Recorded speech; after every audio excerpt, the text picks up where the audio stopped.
Hey, what's up, guys? Julie Nicole here. Welcome to the People's Victory channel, where I am here to remind you guys that your places of greatest pain can become your places of greatest purpose and passion. So I wanted to get on here. I've got a really quick word for you guys. Two things happened this week, and I wanted to share them with you guys. For those of you who have been laboring, toiling, and you are just feeling like your labor's in vain, you keep feeling like you keep getting overlooked, and you're just at that place where you're questioning, do I want to keep doing this? Did I really hear God?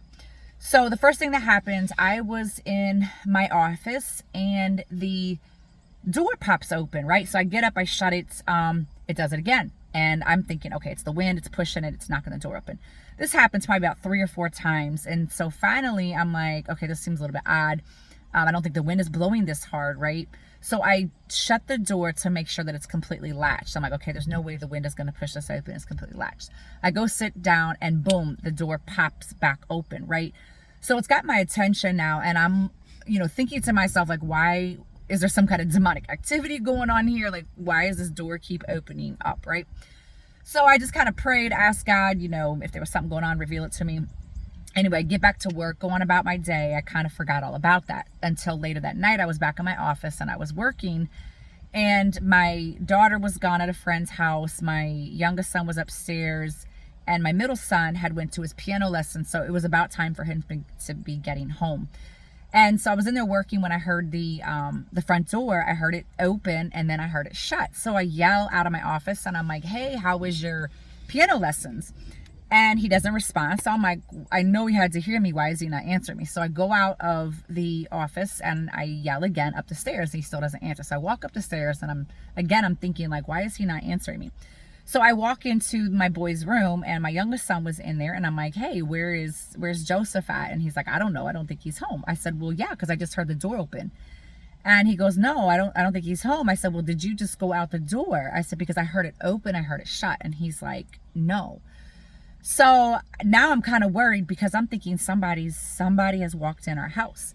So I'm like, get a baseball bat or something. I said, because somebody's in our house.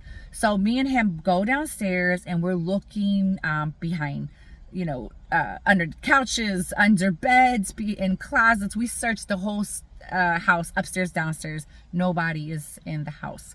So of course now I'm thinking about my door that kept opening in my office, and now the front door. And of course now I'm like, what is this? Is this some again, this is some kind of demonic activity, some spirit that's in my house? Is God trying to send me a message that I've got some kind of open door to the enemy? Is that what God's trying to tell me? So I start praying. I'm like, God, reveal to me what is this? What's going on?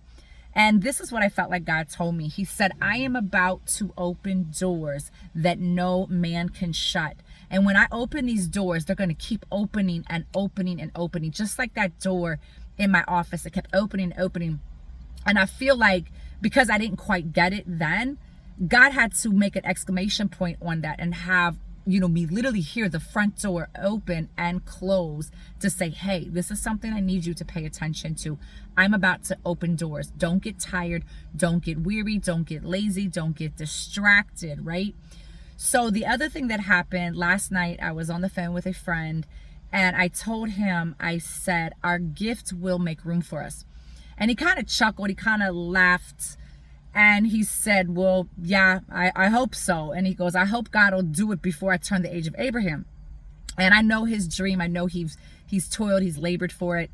And I as well, right, for a long time. And I kind of laughed with him. And I said, yeah, I know what you're saying. We started laughing harder. We were joking around. And I said, yeah, he says, it's funny. And I said, it is funny. I said, it's funny because it's real, right? You keep thinking like, God, when will you bring this thing to pass, right? But I said, we have to keep moving because our gift, it's going to make room for us. So I get up this morning and my youngest son sent me a video. Now, my son, he's 14. He never sends me videos, right? Like maybe once in his life he sent me a video. I don't even know if he did. I can't remember really. So I get this video and I click on, I'm like, what did he send me? And I couldn't believe this. It was just, I knew it was God saying, listen, what I am telling you is true. Like I'm going to fulfill my promises for your life. So I click on the video and it was Steve Harvey, and he was telling a story about this guy that used to cut his hair. And when he first started cutting his hair, he charged $10 for a haircut. By the time they had went out on the road with Kings of Comedy, this guy was charging $1,500 for a haircut, which that blows my mind because I can't imagine paying somebody $1,500 a haircut. But hey, if somebody will pay it, hey, I would charge it too. So he said at that time I was getting my hair cut 4 times a week. So do the math on that. That's $6,000 a week this guy's making just off of Steve Harvey. A month, that's $24,000. So Steve says, you know, when I went bald, he said he just about killed himself. Like, that's $24,000. So the guy had to come up with another plan. So he opens up like 4 salons and 2 barbershops, something like that. He says, guess how much this guy was making a year with those salons and barbershops? $6 million a year. Steve says, your gift will make room for you, right? Exact thing I told my friend last night. God was saying to me, and I'm saying to you guys, that's why I'm on here right now. Your gift will make room for you.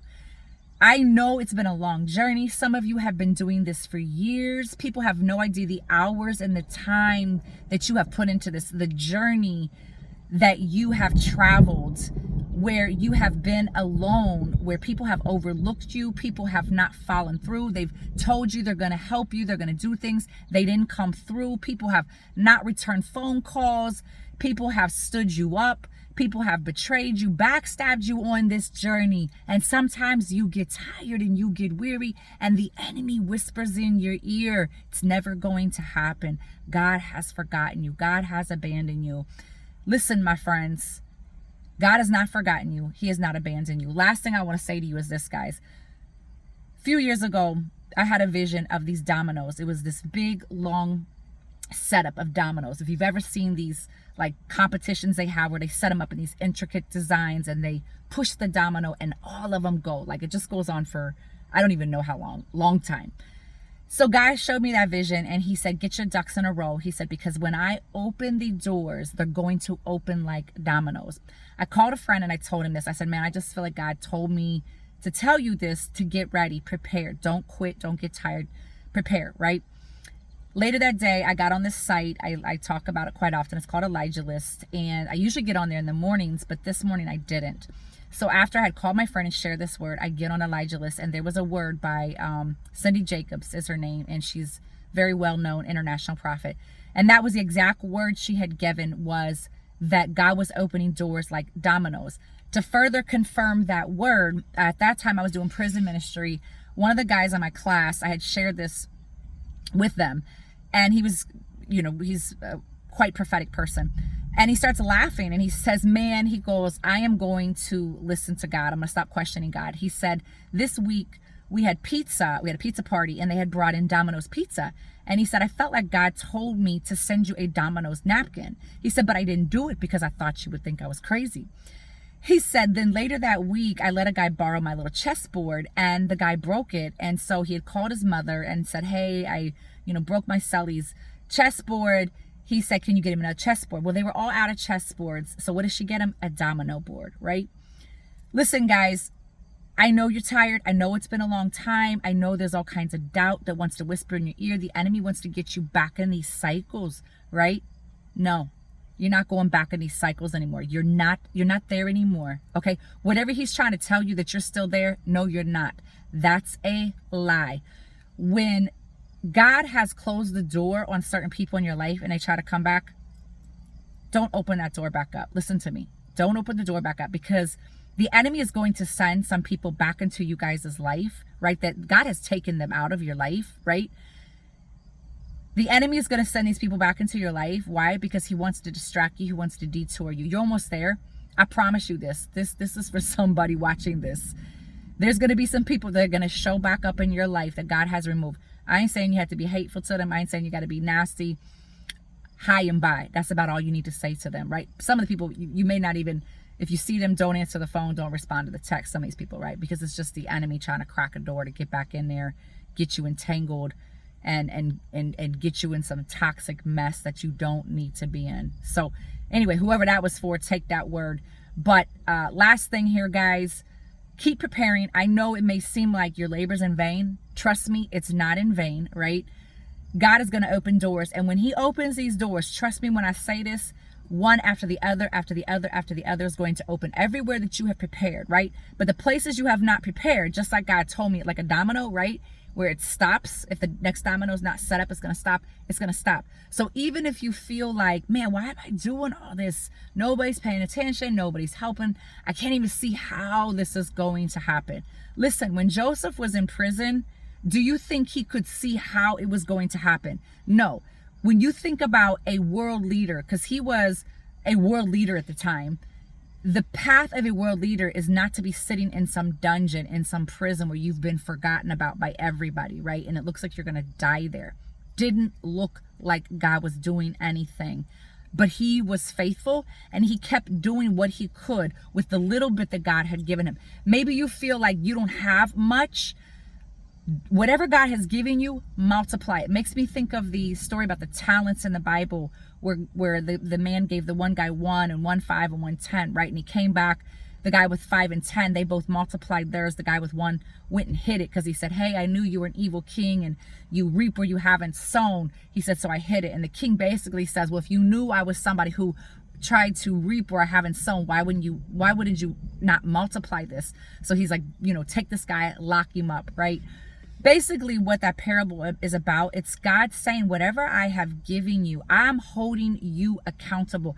I will come back one day and I will ask you, you will have to give an account for what I gave you. Did you multiply it? So this journey that you're on, it's not about you comparing yourself with somebody else. This journey is about you. It's about obeying God. And when you obey God, especially when it feels like it's not making a difference, God sees your faithfulness. And I'm telling you, it means so much to him when you do things that don't make sense and you're not getting the applause, right, of people. Because it's easy to keep going when you're getting the applause and you're getting results. It's very, very difficult to keep going and keep moving when it looks like nothing is happening, right? Most of you know the story of the bamboo shoots. Wasn't planning on talking about the bamboo, but real quick, the bamboo, and I might be messing up some of the details because it's been a while since I read it. But anyway, the bamboo tree, it's a tree that when you plant it, it has to be tended to, water and sunlight and, all these things, caring for this day after day after day. And it's like nothing happens for the longest time. And then all of a sudden, I want to say it's like the 5th year. And again, don't hold me to this because I might be messing up the details. You can go look it up. Go read about the bamboo tree, right?